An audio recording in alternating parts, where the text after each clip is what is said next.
Good morning, afternoon, or evening, everyone. Today, I'm going to be covering the new Tier 10 submarine, the Seal.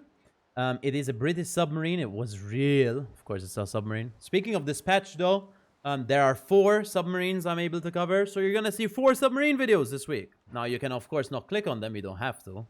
But, we have a Seal, K1, L20, and S1. And that's the order I'll be posting these videos. But Seal is the first one I'll be covering because it's the British Tier 10. So, the price of the Seal, it's available with Captain Killer Bin, it says, via Admiral Pack. Oh no, it's gonna cost $1 million. Or as 1 out of 74 random bundles, 1,250 doubloons each. Or at a discount for larger quantities. Instantly, this makes it not worth it for me. Now, if I was a random player who wasn't gifted the Seal, because I, of course, get it for review purposes, would I buy the Seal? No. But I'm still going to cover the video because I'm sure some of you want to see what it's all about. Even if you're not going to play it, you probably want to see when you're against it, what does it have, what doesn't it have. I think that's always good to actually be informed on things that are on the enemy team, especially if you want to, know how to do anything against it. Now, in this case, well, can you do a lot against it? I don't know. We're going to find out. But let's start off with the commander build. The commander build I'm actually running for this video would be Liquidator, Enhanced Sonar, Improved Battery Capacity, Consumable Specialist, Watchful, Superintendent, Enlarged Propeller Shaft, and Adrenaline Rush. But the actual build I recommend would be this one. The Enhanced Sonar, Improved Battery Capacity, Watchful, Superintendent, Enlarged Propeller Shaft, Torpedo Aiming Master, and Adrenaline Rush. I say Torpedo Aiming Master is because you only have homing torps on this ship, and you tend to double ping as well for that improved aiming, I believe. And in this case, it's going to give you 15% extra torp damage, which is beneficial because you only have homing torps. So you have Torpedo Tubes Mod 2 here, Torpedo Tubes Mod 3, Submarine Steering Gears, Torpedo Tubes Mod 1, Sonar Mod 2, and Main Armaments Mod 1. Now, I'm not an expert in building submarines. It's just what I picked, guys. For the exterior camouflage, unfortunately, we don't have anything to show you right now. As you can see, if I click the actual permanent camouflage, it doesn't do anything. I assume they're going to add one next patch, but they didn't give us one to showcase for you guys a bit early. So I'm sorry, but it is what it is. But anyway, moving back onto the ship characteristics. We've got 20,200 HP. We've got a main gun, which is usable, 5-second reload. I would say barely usable. I-56 actually has a usable gun. These 5-second reload sap guns, they're kind of just for the memes, it seems. 6 km range. Sonar. Torpedoes, your important stuff.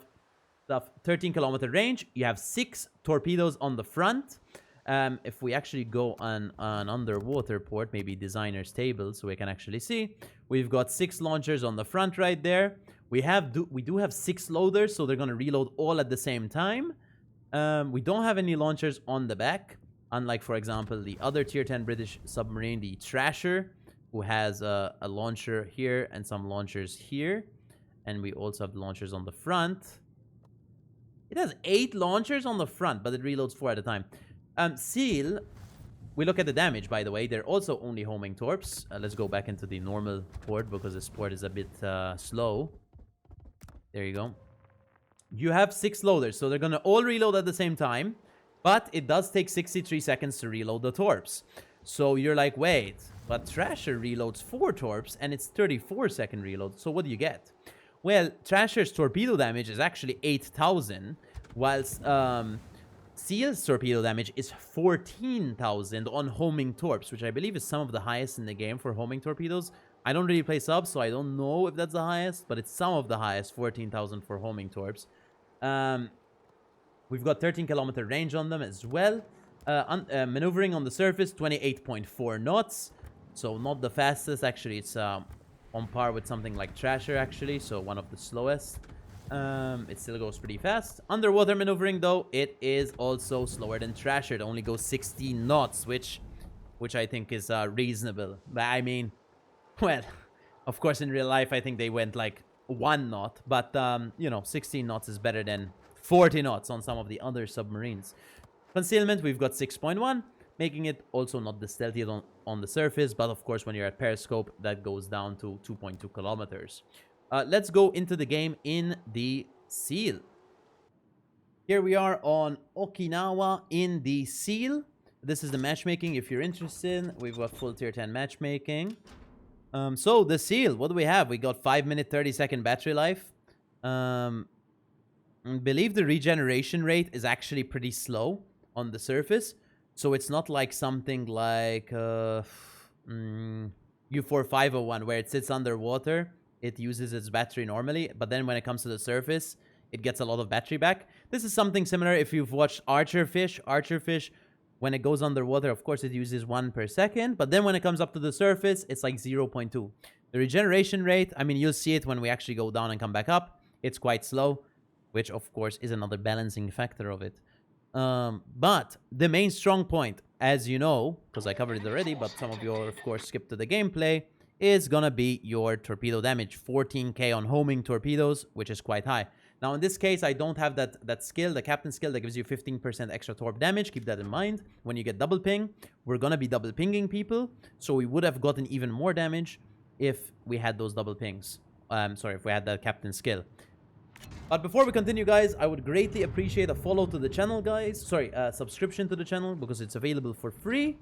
And more than 50% of you are unsubscribed to the channel, so I would greatly appreciate some help, guys. Thank you so much, though. For those who, of course, are subscribed, thank you so much. That's something I mention, of course, because it's available for free. And, well, I don't do sponsorships, guys, so, I mean, I don't really do anything. So it will help me out a lot, and it's available for free. But more importantly, here we saw the Trump. We instantly dove into periscope death. Now we're pinging him, we're spam pinging him, but whatever, we missed our pings because we're not good at submarines. If you're good at submarines, you're probably gonna ping him, but he ended up dying before our torps even got there anyway. We surfaced for the capture point here. We have to keep in mind there is a submarine on the flank. As you know, submarines spawn mirrored spawns on games unless you are in a division and you might spawn middle of the map. Then the enemy submarine won't spawn middle of the map if he's not in a division. Keep that in mind. So actually playing submarines in a division is probably one of the strongest ways to play submarines, because you can, well, not spawn on the same flank as a submarine. And that's kind of what you want. If you spawn on the same flank as a submarine, you kind of have to deal with them. And that's kind of one of the most annoying factors. Even though they might not directly hit you themselves, they just end up spotting you for ASWs or whatever, which is annoying regardless. So preferably you play on flanks where there's no submarines. But you know, for balancing factor, of course, Wargaming is gonna spawn them on the same flank with you, because or else the submarines can just play for free, realistically. Now, in this case, we do have double submarine on this flank. U2501 did come north with me. That was very cool. And now we do launch some torps here. The Seal. I don't really have much to say about subs, guys, because I don't really play them much, so I don't really know. I'm not professional in submarine combat, submarine warfare. They are fairly simple to play. It's all about staying stealth for me. Now, in this case, we do have to ping. We don't have to ping. We could play the torps without the pings, because I believe so these homing torps go 95 knots. So you could play them as normal conventional torpedoes that do 14,000 damage each and not ping, and you'll be basically invisible the whole game. You could do that, because they also go 95 knots and they do a lot of damage without the ping. So you can just get up close and just smash people. But look at this case. So we pinged them twice, got 6 torp hits, and we 57k them instantly. With homing torps, keep in mind. And he's flooding, so he's actually taking more damage. Now, in the case, we had the 15% extra torpedo damage. If I run the numbers here, if we do 57,000 times 115 division by 100, that would have been a 65,000 damage torp strike plus the flooding damage. So that's, you know, we already got 13,000 flooding damage over. So he would have probably just died straight up if we had that skill, of course, because we had the double ping. So keep that in mind. Now there's a Zhao here, but keep in mind Zhao also has the sub surveillance, and it's 7 kilometers, which I completely forgot about. So if you're underwater, he's gonna spot you. If you're on the surface, he's gonna spot you. And well, I made it very obvious that I'm right here. Now, how long does it actually last on the Zao? It lasts only 22 seconds, so he only gets 2 drops off on you. He won't get the 3rd drop off on you, I believe. So it's not that bad. And, well, yeah, you don't want to get this close, and you don't want to play on the surface most of the time. Either way, even if you're spotted like this when you're underwater, because you're just this close anyway. Now, we do try torp the Zao, but unfortunately, well, he is under 3 kilometers, so we're not going to end up doing much to him, because submarines have that shotgun thing where they can't shotgun or whatever at under 3 kilometers. So we do get 6 torpedoes. I don't know how much damage we did there, probably like 4k, 5k, I don't know. So not big damage, but you can kind of get floods anyway. We should have just waited a bit and did that, but I sadly, I'm not good at subs, so I have no patience when it comes to subs. So I just spam things and hope for the best, which isn't the best thing to do, I think. There you go. Now, I'm not sure how I got spotted there, to be honest.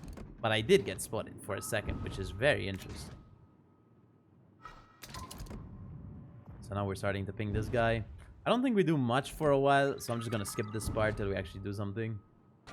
So we re-pinged the Prince Van Oranje here because, well, I missed the first torps. We have to wait over a minute to shoot him again.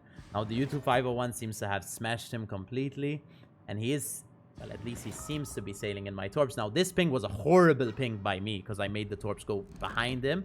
I should have just waited, and the torps would have probably like hit him really well. But let's see, actually, do we land any torps? Now I do re-ping on the front of his nose, so these rear torps are gonna get it. Oh,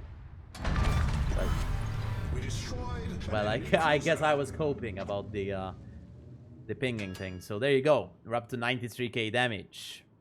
So for personal score, we got 93k damage, 978. We got 3 shell hits with our main guns, 15 torp hits, in cap, 1 kill, 1 flood, 1 cap, 1 spotted ribbon, and 23 target hits. We ended up getting 3rd place on our team with 2k base XP with quite a little amount of damage. 14k on the Prince Van Oranje, 72k on the Thunder, and 7k on the Zao. Damage received is 6.6k. Most of our damage, of course, came from torpedoes and from that Thunder. For credits and XP, here it is. For my commander build that I actually recommend, I would take enhanced sonar, improved battery capacity, watchful, superintendent, enlarged propeller shaft, torpedo aiming master, and adrenaline rush. In that game, though, we only had this build, so we didn't have that improved 15% damage. Keep in mind, on the Thunder, which we would have gotten, and we would have gotten over 100k damage that game if we did that. For equipment, we've got torpedo tubes mod 2, torpedo tubes mod 3, submarine steering gears, torpedo tubes mod 1, sonar mod 2, sorry, and main armaments mod 1. So in terms of, do I recommend the Seal or not? Well, it's a submarine, so instantly no, guys. But, yeah. I mean, it's pretty good. It's strong, of course. You've got homing torps that do 14k damage each, so you can play them as conventional torps or as homing torps. It's your choice. Instead of having, for example, another submarine where, well, let's check U-4501, for example. Torpedoes do 9k, and, oh, it only has homing torps. They do 9k each. U-2501 has 9k and 15k damage torps, as you can see. So the non-homing torps on U-2501 do basically the same amount of damage as the ones on the Seal, except Seal has 95 damage homing, sorry, 95 knots on its torps, so you can play them as the alternative torpedo, right? Just, well, with 95 knots. So it's pretty strong. To me, it doesn't make it worth it just because it's a submarine, but if you love submarines, well, you're going to have fun playing it because it's pretty good. The torps do take a while to reload, though, so keep that in mind. That's pretty much it, though. I didn't mention the consumables you have. You have reserve battery unit, submarine surveillance 6 kilometer, hydrophone 6 kilometer, and DCP. You get 4 of them with this build. I believe that is it. Seal does have a pending change, apparently. Oh, it's torpedo detection by 0.2 kilometers. So it's actually getting buffed. Slight concealment on the torpedoes. It's not going to make a big difference anyway, so this is the video. But that's pretty much it, guys.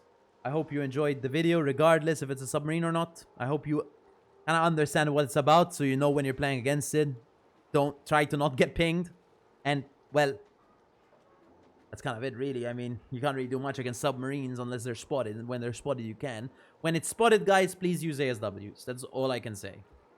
But that's pretty much it for this video.